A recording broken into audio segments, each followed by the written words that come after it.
All right, ladies and gentlemen, welcome back to the Flying Triangle MMA podcast.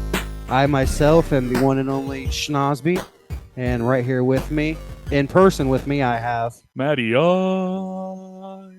and via Discord, 40 minutes away, we have... K-Rock's back here with you. Hell yeah. So we are coming fresh off of last night to UFC 273. And immediate reactions, gentlemen. How do you feel about the night overall? All right, I'm going to go ahead and start with this one. Just immediately after, I want to just talk about how amazing Volkanovski must be. Man. Despite what we want to say, he's got to be pretty amazing, right? Yeah. If he's done what he's done. Yeah, dude. He's kind of blazed the path through that division. Blaze the path for division. Hold on. Blaze the path for division. Tom said it well last night. He was like, this guy he's nearing GOAT tier now. Well, no, he is for sure, but Max Holloway. He has to fight Max the third time because I think Max Holloway won that second fight. So that's what he was talking about in the post-fight presser. He was like, if it's Holloway, then it's Holloway. But that's really the only the last unanswered question. I saw on MMA Junkie today that he came out like later on and it was like, if it's not Holloway, it's 155.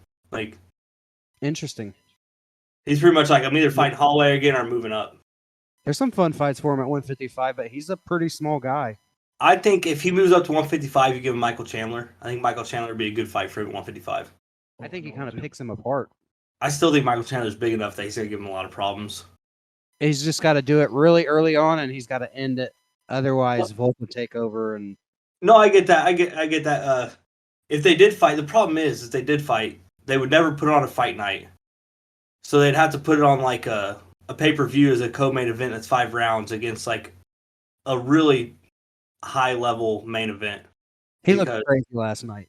He looked like they have to fight. He has to fight 5 rounds, even if he's just fighting non-title fights at 155. It needs to be 5-round fights. What about that moment? The big thing is he asked Zombie if he was like, you sure you want to do this or whatever? Yeah, well, and credit to Zombie because Zombie was like, yeah, here we go. But I will say this, and like as a huge Zombie fan, it's hard to say this, but like it really shows you this, like he's not a championship level fighter. He's ran into a buzzsaw 145. Like Holloway dominated forever, Aldo dominated forever, and now you got Volk dominating forever. Well, I mean, how did he even deserve this one? Is kind of what I heard when I was listening to how Volkanovski afterwards was talking. He was like, "People, I'm not just going to give anybody. I want to fight." The way he worded it was #1 contenders. Well, that's the thing. Like he was unhappy with having to fight Zombie because in his mind, if it wasn't a fill-in fight, it never would have happened for sure. Like the fact, like Volk was already so far into his camp that he couldn't turn down any fight. Really, at that point, he would have lost too much money if he wouldn't have taken a fight on. Yeah, he couldn't. So like they're just like, oh, Holloway's out. We'll give you someone you haven't fought before. Zombie was like the highest ranking guy other than Holloway who was coming off of a win. I think that's the only reason he got it. Well, yeah, and then because Ortega just lost to Volk, you're not going to run that back. Like, no. Hold on, can we talk, like, we're saying all this stuff, but like, he's only defended the title, what, 3 times? 4 now. Or no, that's 3, right? Yeah. Yeah. No, that, because he did, okay, so he beat Max, he ran it back with Max, then he fought Ortega, and then he fought Zombie last. So defended 3 times. Oh, yes. Okay. There you go. Yeah. Defended 3. He's had 4 title fights, 3 defenses. I'm just saying, like, he's obviously looks spectacular right now, but, like, 3 title defenses is not the conversation of being a GOAT. It's tied with Max for Max's most title defenses in 1 reign. I guess you could say GOAT for the weight class. Yeah. Like Aldo's 145 resume is so much better than his right now still. Let's slow the roll though. It needs to how do you define the greatness of a fighter? Is it over periods of time? Is it defenses of titles? Because I think a lot of people are going to say that Conor McGregor is one of the greatest of all time, right? How many times did he defend a title? He's never defended a title. So let's not just say because title defenses. I think really the big issue with Volkanov, this is just my opinion, you guys can weigh in. I think that he has been poorly shown to the public. I feel like I don't want him to win. I agree with that. I agree with that. I never want him to win. I've never met anybody who wants to buy a Volkanovski t-shirt. You know what his problem is? He takes himself way too seriously. Oh yeah. and fight. Like, look at Izzy. Izzy's his teammate, and that guy just is like so lighthearted and has fun, and people like love Izzy because of that. Because he's an entertaining guy. He has a good personality, a good character. He doesn't take things too seriously. Well, Sterling winning this fight. I think the winner of the night for sure was Sterling of the whole card. Because not like it's a questionable decision. People want to question the decision, but he went out there and the two most dominant rounds were his rounds. The two rounds where like someone's in trouble, Sterling was winning those fight that fight at the time. Okay, so it looks good for him because like he does want to be that person that wants to sell off like the Israel stuff, just being like someone that can like talk and like do stuff, but not being too like cringe about it, like not trying to really follow the Connor line that hard. Dillashaw, TJ Dillashaw. I mean, nothing's Lord. greater than that. Yeah. That was straight heel work. It- Dillashaw. It was TJ Dillashaw. That's how people work a mic right there. And Dillashaw looked really pumped for it. Now people are like, "Ooh, let's watch them fight now." It's And as simple as that. Dillashaw happened to be there. I mean, I'm sure they asked him to come, but it was. So who wins that fight then? In my opinion, Sterling. I think that he proved Me that too. one thing that he's so good at, that he's going to be able to, in small moments, scrappy moments, He go just to it. is if he finds a path to that position, it's like for at the very least that round is wrapped up. Like getting out of that position. If there was no such thing as rounds ending, then Piotr Jan would have found a choke on him and choked him unconscious. Oh, for sure. There's no such thing as going back to the corner for a minute. Well, and then he went back to the corner for a minute and then found himself in the same position for 3.5 minutes again. Yeah. The two most dominant rounds for sure were Sterling. And I probably would have scored it 3-2 Jan, like on that, but like I have no problem with the fact that Sterling won that decision. Yeah. I think it's 3-2 Jan, but if you were looking at it as just one big fight. Yeah, exactly. No, yeah, exactly.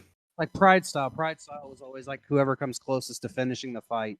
Oh, the 2 rounds Sterling won were so much more dominant than the 3 rounds he lost. That right. It is what it is.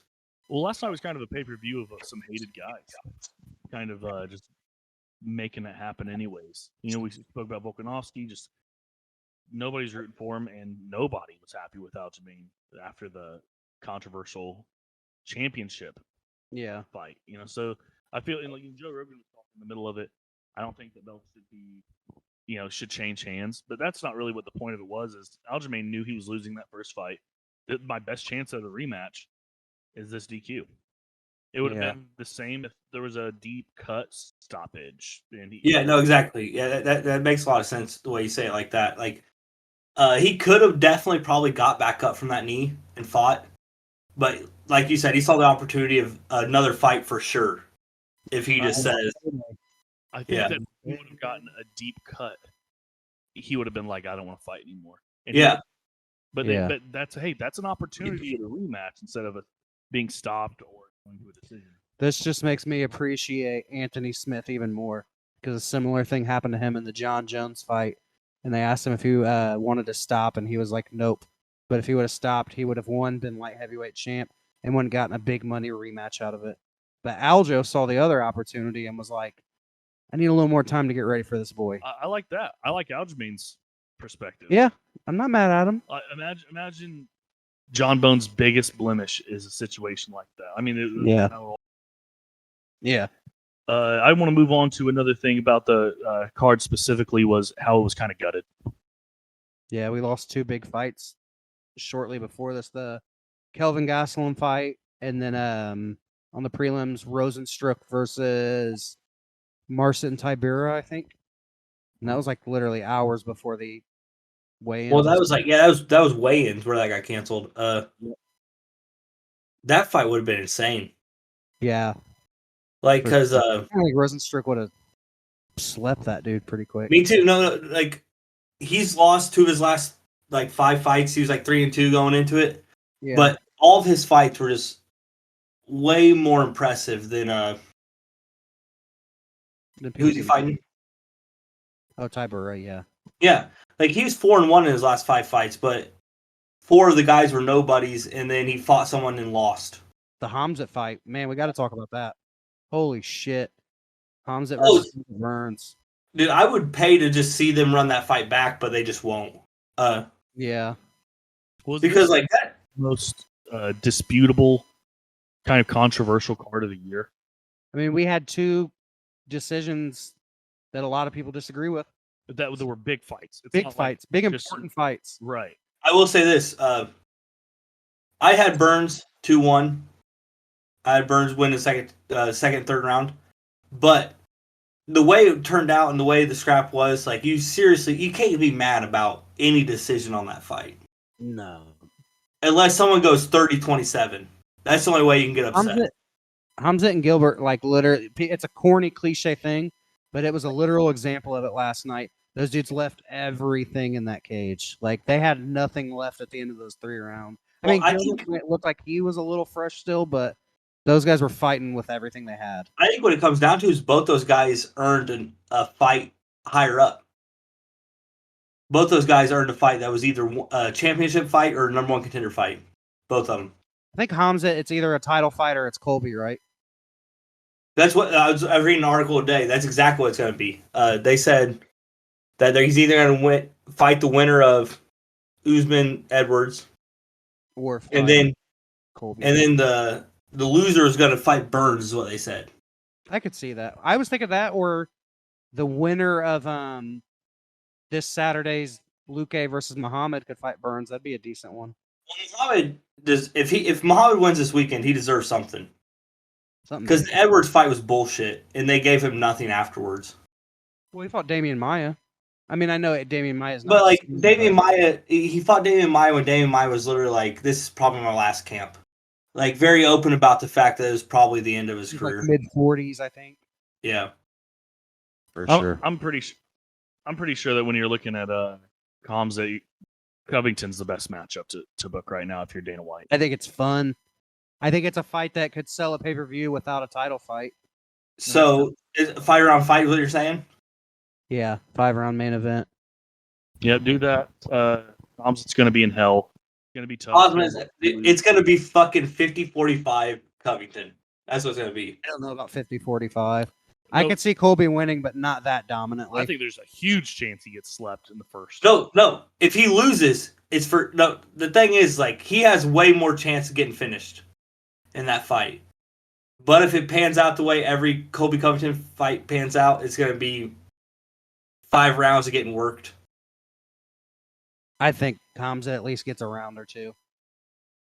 I think that he starts out hot and then he shakes Colby. Fades. I could see that for sure. And then what happens? It's kind of a longer because I think that he will change his attack because he really went all out on trying to. If I'm being honest, I think that fight.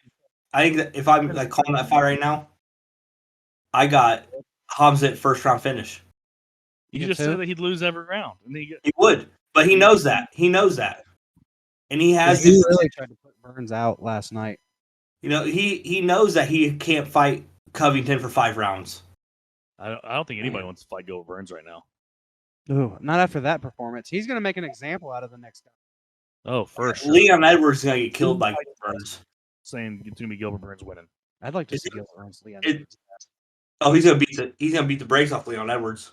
Yeah, that's one I do agree with you on. I usually kind of help defend Leon Edwards a little bit, and I think that he'd get slaughtered. Yeah, Gilbert Burns was impressive last No, night. and he's pissed. He's pissed right now.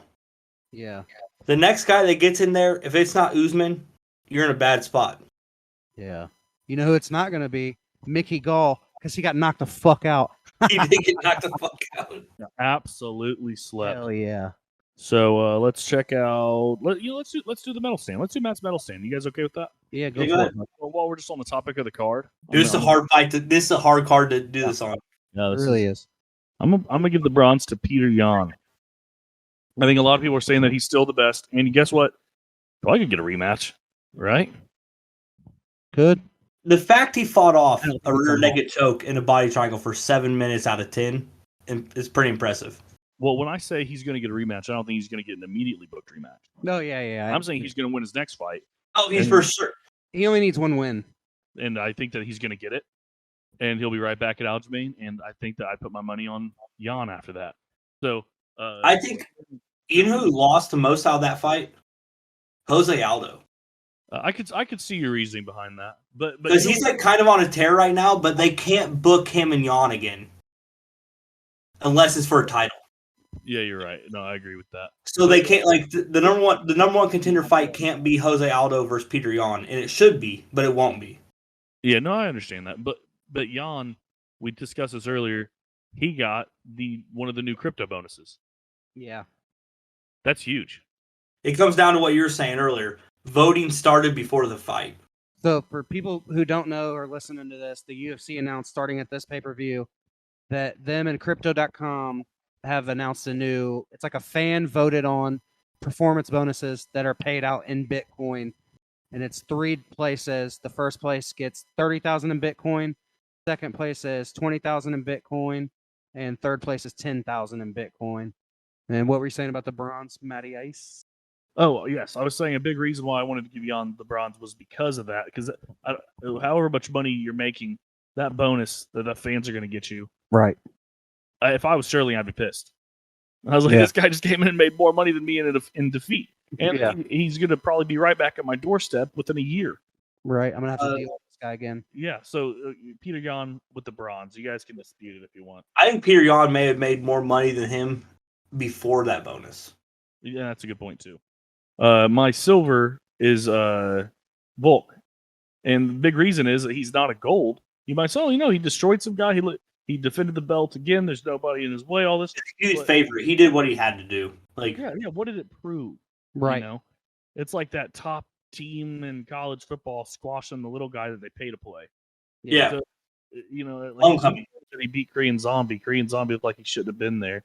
So I look at it and say, man, it could have been a gold performance overall. Yeah, main event. Yeah, dominated, finished, but didn't do a lot for his stock because his stock is already so high.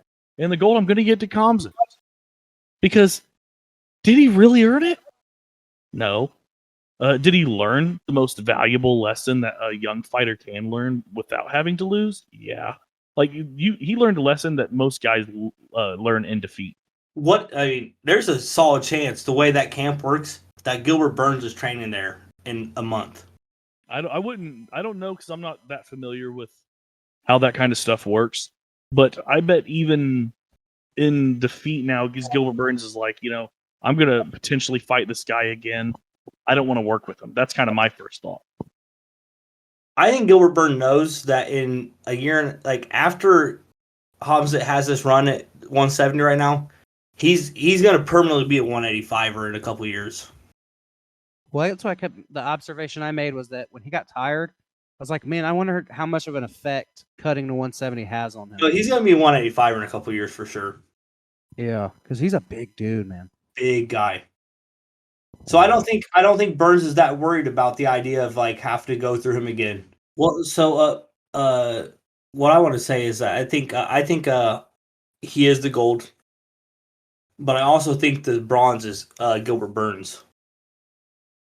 I think a lot of people thought he was like the odds were so stacked against him, it was unreal. Everyone thought he was about to get ran through, and he put on a war. He didn't just like if he came out and like choked him out in like the first round because Hamzat made a mistake as a young fighter. You're like, oh, that's a veteran move. But he fought a war with a guy that was supposed to just beat his ass. Yeah, so you would slide out Jan? No. I'd slide out Volk. And you'd move Jan up? I would like to say yeah. That'd be because like I do think he won 3 of those 5 rounds. So there's that.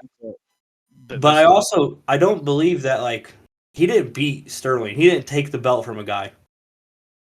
Yeah, well, that's what I think the important thing to kind of take away from this whole thing. I kind of touched on it earlier was how we had some bad guys come away with some wins. Right, some guys that aren't loved by the public. Yeah, and I think that this is going to be the consensus throughout fans. They're going to say Aljamain still has more to prove. Yeah, for sure. Yeah, I agree. I agree with that. Yeah, it might be good for Aljamain. A lot of people are going to paint the narrative that Aljo had to scrape by a win again, even though I felt like it was a deserved win. I think he deserved it. I do. I think he lost 3 rounds, but I think he won that fight. I know that's a weird thing to say, but like the 2 rounds where he won were so much more dominant than anything Jan did the whole fight that it's like. Hey, I got a quick question. Can we normalize draws a little more often? We have few more draws. No shit. We know when we see them. I don't think they wanted to do a draw there because it should have been. You could have done a 10-8 in one of those 2 rounds. And then now it's a draw. But they don't want to do that in that situation because they're already on a rematch. Yeah, and this feud's already drawn out as it is. Yeah, it's already on a rematch. If it's like say Hamzat fights Usman, and it's close, and you can run the rally for doing a second fight and getting paid for it, they may do a draw there. Well, see, these are my thoughts. We were joking last night. I was talking about how they should have a residency in Las Vegas, and guys should just fight year round. And they should do world tours where the same guys fight. Oh no, I think that'd be genius. I still think that'd be fucking genius. Well, but what I really think is when I say normalize draws, I'm thinking, this is drawn out. This should just don't main event it. Like if there's still some bad blood and you don't want to have a massive focused main event on it, why don't we do something like we'll slap them on a big super card in August, like the one that they were talking about doing, right? In the Middle East. And it's the October card? October, thank you. It's in October. And it's like 4 fights from the main event, right? And so it's like, we didn't, it's not like we're bored of it. Like, okay, I don't want to watch another main event of Aljo versus Jan, but I'll watch it on a big, huge card. I'll watch it as like the start of a main event. And I know it's weird because it'd be I would watch a main event with Peter Jan versus Sterling again. Well, yeah, I'd watch that before Dillashaw Sterling. That to me, that sounds more appealing than that. So I just think that they should. To me, that was like pretty obviously a draw. Yeah, I agree. I was kind of the same way on Kamzat Burns. I love that Sean just blowing Mike over here. His best friend Mike, he's just blowing him. Mike just chills over here and just gets blown. He lives a life, man. I'm telling you. Yeah. Sounds like thank God I'm editing this. Right. I'll leave that in. I don't care. So overall, a decent night of fights. Yeah, decent night of fights. I think I like cards like this because they're not defined by like overly flashy knockouts and submissions. Just good fights. I'm gonna say this real quick because I want to talk about this. I really do think that the winner of the whole entire night was Gilbert Burns. The biggest stock rise, you think?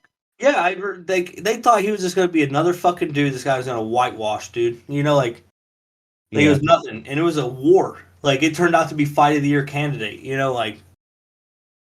And people scored that for Burns. I don't mean to be rude. Go ahead. That is one of the most ignorant things I've ever heard you say, K-Rock. You don't believe that. I don't know why you're saying it. Last night, I understand. Who else won more last night? Hamzat. That's the only person you could say, though. I had Burns 2-1, so I'm just saying. Okay, I get your point there, but it's not like he's taking home a belt. It's like but like he was supposed to be chump change for that guy. That's what they gave him was like nothing. The odds going into that betting odds were unreal. I feel like Burns was kind of disrespected. So if you're trying to say he'll get more respect, yeah, sure, potentially. No, that's what I'm getting. That's exactly what I'm getting at. Like he did what no one thought he was going to do last night. So I kind of like your answer because it's kind of like the gold in our circles, right? Like me and you and Sean probably all think that Gilbert Burns is more than what we had previously thought he was. Yeah. And we were sitting there impressed. What was the first thing we were saying before the fight? Man, he really held in there with Usman. He was looking good for a little while. Up until he wasn't looking good. So now the next time we see Gilbert Burns fight, we're going to have multiple things like that to say. He may drop a fucking bomb next time he fights because of what we're talking about right now. He's going to get his next fight, he's going to be favored. And now he's going to be like, oh, I can beat this guy. No worries. He's going to drop the ball. Autopsy. Well, and my friend, he is dead. He might be walking dead, but he's is certainly dead, and he was killed by the. He got the brake speed off him, dude. And I hate to say it, he did though. Where things went wrong for him was that there was just like he couldn't touch him, and there was not enough output on his end either. So you said where did things go wrong for him?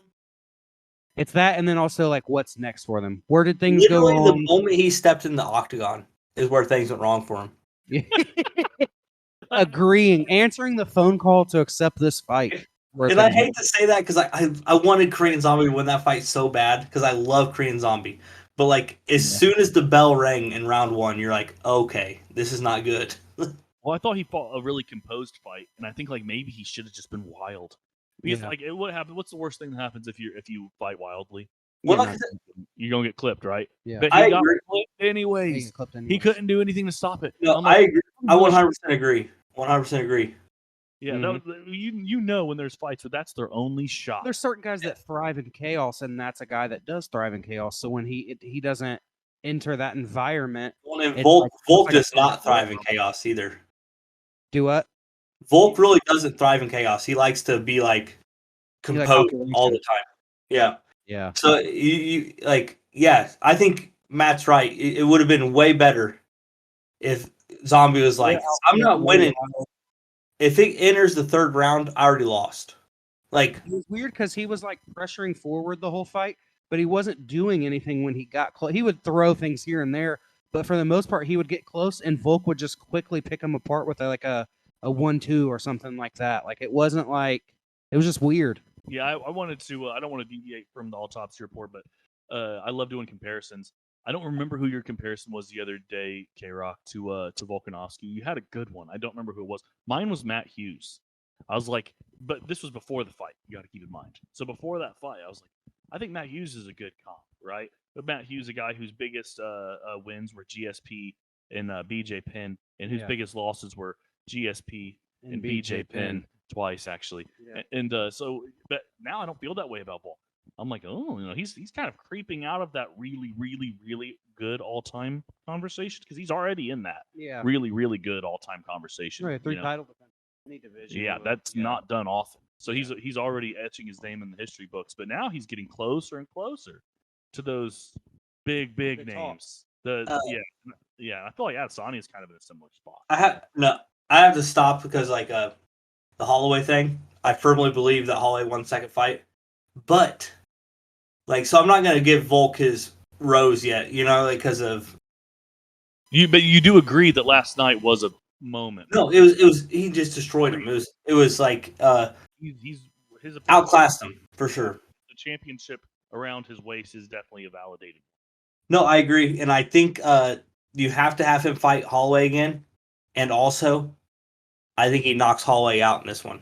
If you think that, I'm always going to say Max Holloway because he won't let a guy offensively aggress like. I agree. Like I'm Max Holloway's one of my favorite fighters, but talk to Volkanovski is just in the best form that he's ever been in. I think Max Holloway is actually kind of past like his best.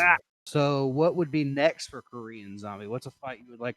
I think we all would love to see the Holloway fight next, right? We were talking about it a lot last night, but I don't think that's because obviously Volk is probably moving on to that trilogy fight with Holloway. So in the meantime, until we could figure something out, what's a good fight for Yair Zombie? A rematch with Yair? Yeah, I'm not opposed. I guess that's not a horrible pick. That'd be, you know what? That's a fight of the year candidate, and then it ended with a ridiculous knockout. Like, he's definitely edging retirement. 2 names are coming to my mind right now that could be fun, exciting fights. I like a fight with a young Calvin Kattar, and I also like a fight with a young Bryce Mitchell. I think both of those fights could be fun. Well, I think it helped those guys a lot. Yeah. I think if they call Bryce Mitchell and ask if he wants that fight, he starts licking his chops. He runs to the phone. Yeah, because he could probably handle Zombie. I'm Kattar is a little. That was a bold statement. Bryce Mitchell handles Zombie. I think so. I think Bryce Mitchell would absolutely dominate Zombie. You know, what would be a cool thing about that fight is those are the two of the guys who have landed twisters. Yeah, the only 2 dudes. That would be kind of a cool selling point for the fight. They're both looking for twisters. I think there's like 3 people and 2 of them. There's only 2. There's only 2. It's only 2, so it's only Bryce and him. They're the only 2, and they're in the same division. They're both like kind of like near the top of the division now. I think it'd be a great fight, and I think Bryce Mitchell will probably win. But I don't think they'll disrespect Zombie in that way after his fight. They might, man. Because like Mitchell really isn't like what's his rank? Probably 8. Bryce Mitchell, probably like maybe even a little, maybe a space or two I higher. will tell you this: I think that Yair is a better retirement. And I think that's kind of a thing that we shouldn't just cast off. I think that Zombie's going to retire after this next. He was kind of talking about it. He was hinting towards it towards the end. So How many? I mean, this is a random question. We probably don't know, but does anyone know how many fights he has left on his contract with the UFC? I'm sure if he's talking about retirement, I'm sure there can't be too many left. 1 or 2, right? Like, Yeah, that's what I thought too. Yep. for sure. What other? Okay, so another big loser from the main card that we can autopsy would be what? Piotr Jan. That'd be a fun one. Like, yeah, Piotr Jan, because where did things obviously where things went wrong for him were second and third rounds and staying in those positions for way too long to just let points kind of tally up. And he's just not. He wasn't being risky at all. yeah, It was like, I'm gonna 100% defend the locking arm of a choke, and gave up 2 rounds because of it. yeah. Which, in my opinion, one of them was 10-8. But in my opinion, the second round potentially a 10-8 round. Yeah. I'm not super sold on it, but the third round most certainly was not. Nah, it was a 10-9. Just nothing happened. Yeah. And they were just rolling around. I remember mentioning it in the middle of the fight. There should be more strikes by Aljamain at this moment in time. But Piotr Jan was just like, I'm not going to take any risks. And I think that was like a big issue. Because then what happened, he started taking risks and started diving in for big looping shots in the fourth and just started clapping Aljamain. Yeah, so when I look at what was wrong with it, I think that he should have been a little bit more confident in his own skills, been a little bit more risky, not so afraid, just dominated, right? Because that's what everybody thought he was going to do. And force will upon Sterling. I think that first round really kind of confused him because Aljo kind of just played his game a little bit. I think Aljo, I don't know if he was planning on throwing that round, even though I think he did. A couple judges gave him that round. Insane. Which is, I think, why he did end up winning. But I think that the third round he won in all of them was the first round. Was it? Yeah. Wow, that's crazy. Insane to me that anybody would say he won that first round. I had to go back and watch it, but from my recollection of last night, I remember thinking Jan took that first. Well, he just it was 1-4-5 was Jan, I'd say for sure. Yeah, that's how I felt too last night. That is 100%. I just felt like the second round was possibly a 10-8, and the third was for sure a 10-9 for Aljo. Yeah. Oh, second, third round, like that's what I was saying. Like you can't argue with the fact they gave Aljo the win because the most dominant moments in that fight were definitely by Sterling. Yeah. Like, right. 100%. And what does Jan get now? What's in Jan's future? There's a lot of talk of the rematch just because there's a lot of upset people. So I'm guessing that's a big possibility. But if it isn't that, immediately, if it's not that immediately, it sucks because like we already saw the Corey Sandhagen fight, so that's not an option really. It was way there's too a chance it's not next that he just doesn't fight for fucking 10 months. Yeah, I thought the same thing. That Sterling fights Dillashaw and then Sterling fights Jan. I thought the same thing that Sterling might get a fight between a rematch. Or if Dillashaw fucking sparks Sterling and then they would do Jan versus Dillashaw. That would be the best move for them, unless something grows organically, Yeah. Then I think that's. I see those as being logical next step. Here's the thing where why I have Sterling over Dillashaw. They fight very similar. They like to do the same things, and Dillashaw's a little more elusive. Corey Sandhagen, or whatever, he fought Sterling and got choked out in the first round.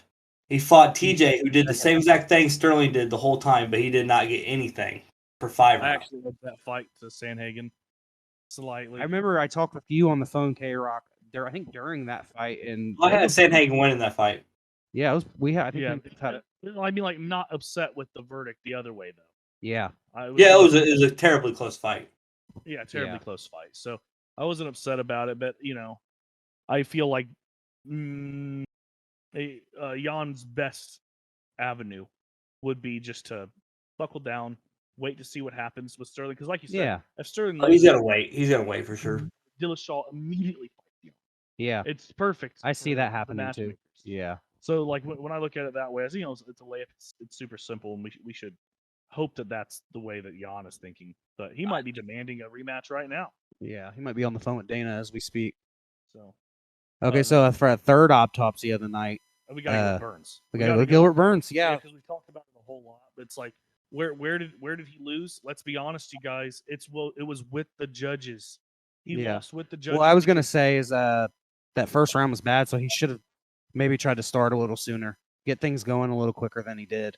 Yeah, but I think a big part of him coming back was, do you remember how sluggish Kamzat looked in that second round? Yeah, His hand speed dipped drastically. it almost looked like he took that round off. Like, yeah, he was already just kind of like heavy bomb mode. Yeah, Just like kind of tossing big fists around. So I'm looking at it and I say, Gilbert Burns, in my opinion, probably did win 2-1, but you knew if it came down to, if the judge could see possible way, that you knew that Kamzat was going to get the win. That's where, in my opinion, that's where the hype is what defeated Gilbert Burns. Oh, for sure. Yeah, I agree with you on that. Well, because it was like a war, so like it's close enough that like no matter what, you can score that fight either way. And then the hype train just why would you not pick the guy who is probably going to sell out a pay-per-view next?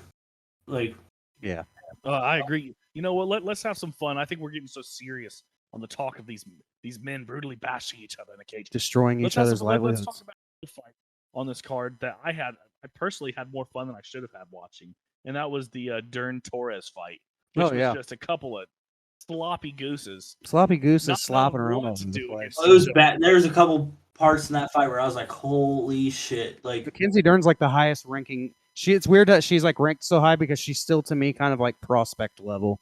Like she's good, but like there's some things that need to be touched up before we can talk about her being a threat to people that are champions. I was talking about it. It was actually one of the moments where I'm going to think about it a lot over the next few years. I was really proud of how I was diagnosing the fight, like watching it. I was like, look at how Torres dips and circles out of all of these encounters because Dern was walking her down in that first and second, and Dern didn't one time capitalize on it. Yeah. Had to happen about 20, 30 times. Me, somebody who never trained a day for fighting in my life, could very easily see an opportunity for Dern to circle right. Yeah, and it's just like, man, she just could. And then Torres, let's talk about the near finish where her arm almost broke. What in the world was she allowing Dern to do? Dern literally just gives up, jumps right on top of her, gives up all security of standing, gets her almost into a guillotine, immediately abandons it into a Kimura. And we're like, yo, surely she would not let this happen. We had to have said it probably 20 times last night watching the card. We were like, surely this person is not going to let this happen right now. Surely. And it came pretty close. I couldn't believe that it didn't finish the fight right then and there. And Dern was lucky that she got out with a split decision. She eked out a split decision win on that. Yeah, well, don't care. It was hilarious. Mackenzie Dern looked awful in a win. Yeah. Celebrated the split decision like she just won the Super Bowl. Torres, it was bad.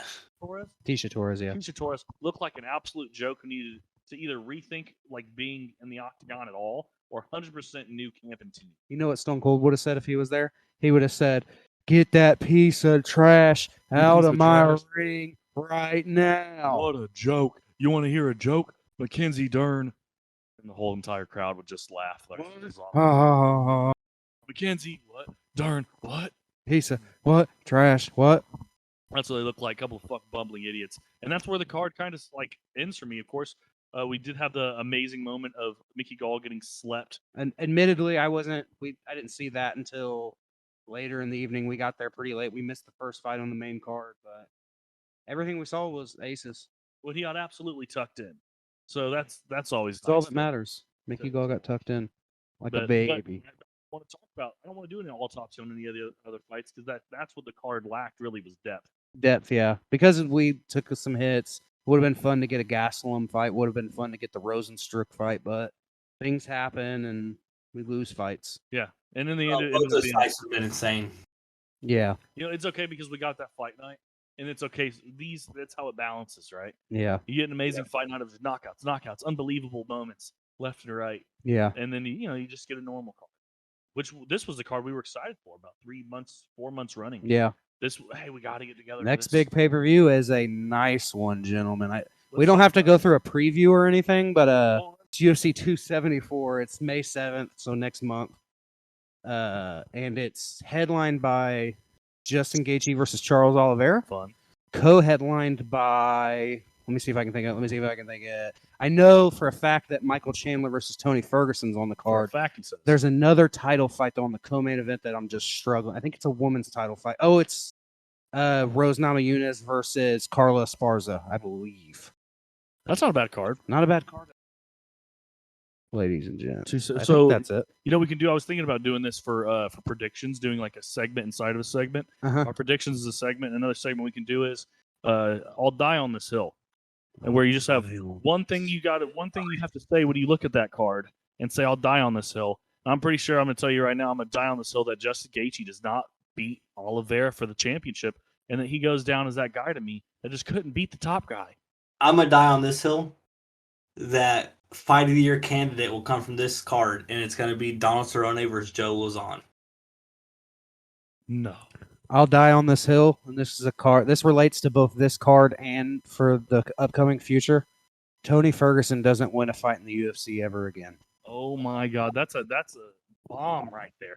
Well, it depends if he's willing to like go down for gatekeeper status. I don't think he is. I don't think he will. No, I don't think so either. I don't think so either. But if he were to do that, he would win a couple. Like, yeah, and if I have to stand on a soapbox and yell that I hate the Gaethje Oliveira fight, I love Justin Gaethje. I just think like Oliveira truly has found something with his me too. I agree. And Yeah. I think Charles Oliveira is in the winning mode right now. Like, yeah, Yeah, I he's think in a that groove. Justin Gaethje's going to come in and beat Justin Gaethje. But that's not Yeah. going to be enough. I could see that for sure. no, like honestly, Oliveira is like in this mode right now where it's like if you don't, you're gonna have to make him be unconscious to win that fight. Yeah, Well, it hasn't been easy recently. I saw. No, I don't think Gaethje has the ability to break his arm on the ground. So the only way Gaethje wins that fight is with Oliveira being knocked unconscious. That's the only way he wins. being a slut daddy. That's what I call people who are knocked out slut daddies. That's awesome. Got to get a shirt of that. Slut daddy. It'd be a solid shirt. I'm pretty sure K-Rock's going to be a slap daddy next time he comes down. That's why he doesn't want to come down and do a podcast live at Matty Ice's house. Because he's a slut. He doesn't want to be in the Iceberg Lounge with Matty Ice. Iceberg Lounge. I like The Iceberg Lounge? You come down to my house every time, broski. I mean, I'm a good guy. It's because I ain't willing to. I'll step onto your turf. I think it's because I'm a drinker and you're I'll not. eat your It delicious. comes down to. I'll eat your delicious sliders and coney dogs. I don't give a fuck. Drew, we have been eating good. Eating good, yeah. We have been. You eating, missed it, Kyle. The pulled pork at my house for WrestleMania. Oh, Woo! It was superb, my friend. I almost asked if I could take some Tupperware. You should have, because we had. I'm some lucky. that ended up having I'm lucky I even made it back that day. Yeah. Our flight got delayed 3 hours, and there was some. We were flying back Southwest. There were some Southwest flights that got delayed 4 days Jesus H. because they lost all their weight I'm with it. statistics. That should be a Patreon goal. Like once we hit like a certain amount of subscribers, we fly out and like do a podcast in another state and like do it. And like they've been doing a lot of cards in fucking Jacksonville. We could always fly out to Jacksonville. Let's fly out to Florida. Maybe catch if there's an AEW show too. That'd be dope if there was somehow. You know what I mean? Yeah. But that'd be a whole lot of fun. Be a fun goal to set too. Well, anybody out there just wants throw us a few $100 here or there. Yep. Let us know in the comments and stuff if you guys would subscribe. We're talking about maybe doing a Patreon and doing some bonus stuff on a Patreon. So let us know in comments and stuff if Or if you just want to participate in a stream or anything yeah, like we're that. thinking about doing things like that. We want to expand things. So Yeah, let us know. Discussions. It'd be designed like taking calls, but anybody that would want to just be on one of these Discord servers with us, if they have mics at home, or if they wanted to work with us, or just call in with their cell phone, super easy on Discord, or whatever we're using on any given week, just let us know. Let us know, Mom. Yeah, we're always about it. We're about it. Honestly, we're the about it MMA podcast. About it, boys. Yeah, about it, boys. We're real boys too. If you guys, Real boys. Real Boys Productions. yes, You got it out. you got it out. Well, that's all I had for today. I didn't know if you wanted to go over anything else, K-Rock, You have anything to add, K-Rock, before we bounce about before we depart. or not? Damn, that's insightful. I'm looking at shit. Hold on. Oh, my bad. Looking at shit. It just looked weird because we just saw you look off to the side and. Well, I was looking at his his schedule he had wrote out, and I just want to see if we got everything. Well, I didn't go over news because we usually start with news, but I wanted to start with going over the discussion. I did see something pretty funny that the PFL Challenger Series event was flagged for quote unquote. I saw this. This is wild. Yeah. They didn't report to the Nevada Athletic or Betting Commission that this was a pre-taped event. Yeah. So people were placing bets and shit on these fights Right. and knew the results beforehand. Yeah, isn't that nuts? Yeah, dude. They're never going to be able to. Such a seedy organization, man. You'll never be able to bet on PFL fights ever again. Ever Yeah, again. They're because of that. I mean, that's gonna Dummies. hurt PFL stock. That's in huge. That's a big part of the reason why people watch fights. There's so many people that watch fights just because they have money writing it, and they don't care. Well, about they the might be results. able to have a lawsuit. Yeah. They might. I mean, this could kill PFL. PFL could end up having to pay out a lot of money. Another. Oh, so you're telling me we can get Harris for Cyborg now? Hope so. Hey, maybe. It's Okay. possible. Another funny news story I was going to touch on earlier was that Juliana Pena referred to Ronda Rousey as a joke in the sport. And she said something along the lines of, "In this sport, MMA, in the UFC, in this world, Ronda Rousey's a joke." Juliana Pena said. Juliana Pena, I like her, but she needs to settle down because it's like you just got here, doggy. You just got to the top. I kind of don't know if she really believes that. I kind of think she's just like, hey, let's go ahead and get Ronda Rousey back in this bitch. I don't think it's gonna happen. I mean, people should try that kind of stuff, though. Yeah. People should try getting. Juliana Pena got a payday out of Ronda Rousey. She was saying something wild about somebody else too recently. That's the only She's already locked in for a second fight with Nunes, though. Yeah, and it's like, man, she might not get past that. Yeah, like that's pretty much it. I had something else. I guess. Have you guys ever heard of what's it called? Have it, and I think a no touch martial artist? No, they're fake. They he said no. Not touched, I guess. Oh, that's and I guess Wanderlei Silva watched a guy get exposed, and it's like a pretty funny video. Oh, that's funny. Well, we could share it, but I don't know. I don't think it was that funny. Well, I was thinking, when we get stuff like that, we can start posting stuff like that on. We should try to get more people involved on Twitter. Yeah, that's a good. So, that's a good anybody listening, we have a Twitter. It's TFT MMA Podcast. That's just at TFT MMA. Follow us, call us idiots. I think I'm going to start trying to post little news bits and things like that on there to try to raise some engagement there. So follow us there, yell at us, call us idiots, whatever. You guys are all idiots. Say we have little PPs, whatever. Yeah. Yeah. But little PP. Little PP people. All right. Well, I think that was a pretty good episode. Yeah. Volkanovski zombie over. You know, it's we put a steak and a fork in it. There you go. Thanks for listening. Oh, and also too, I wanted to say before we get up out of here, shout out to my brother Patrick Wayne Crosby. He has supplied us with the new intro that we have. I think we're going to throw on every episode. So yeah, juicy little intro. Yeah. So I'm going to post some of his stuff in the description so that you guys can check it. He's got a lot of other really good music. He's a really talented musician, so you should check him out. Hell yeah. All right. So yeah, thanks you guys for listening, and peace out. Flying Triangle. Peace out.